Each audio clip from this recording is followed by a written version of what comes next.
Mayor, City Council. My name's Art Norris. I'm known as the Quad City Waterkeeper. I live in downtown Davenport.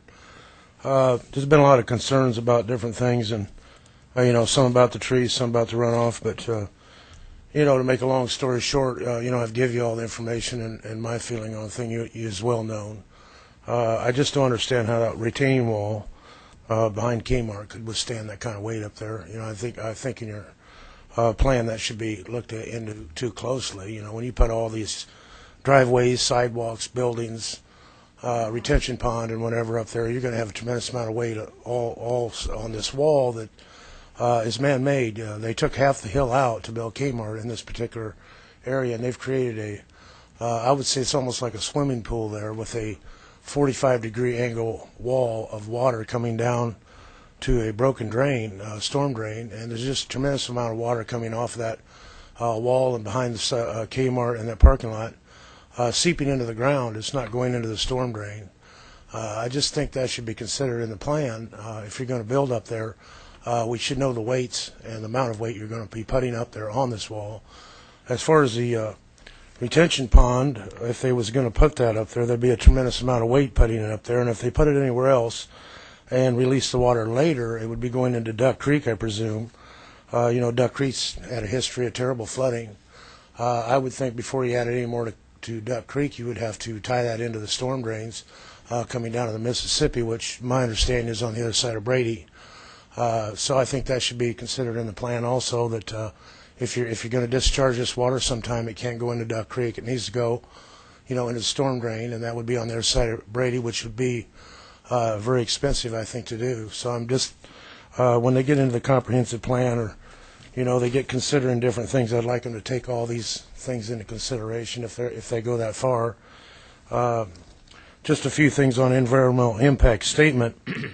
It says an EIS requires a federal agency to consider environmental consequences of a resources disruption of endangered species, inhabitant, and threats to human health. An EIS, environmental impact statement, or EIA assessment, is different than the EPA permitting. It's a federal law that states that when certain actions will significantly affect the quality of the human environment.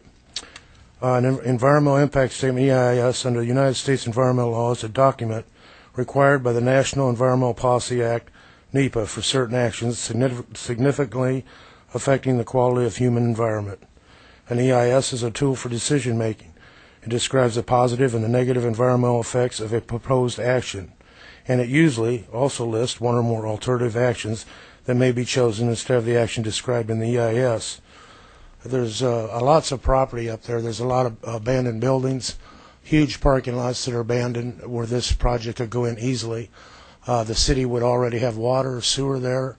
The parking lots could be used for their driveways, and you wouldn't have to be covering any more ground. It's just seems to me like it could be relocated, and just within a very short distance of this particular project is acres and acres and acres of vacant properties and parking lots and stuff that this project could go into. I appreciate Mr. McNamara's statements about Courtney and how she feels about the trees, but there's a lot of college kids. There's a lot of people that I talk to also feel the same.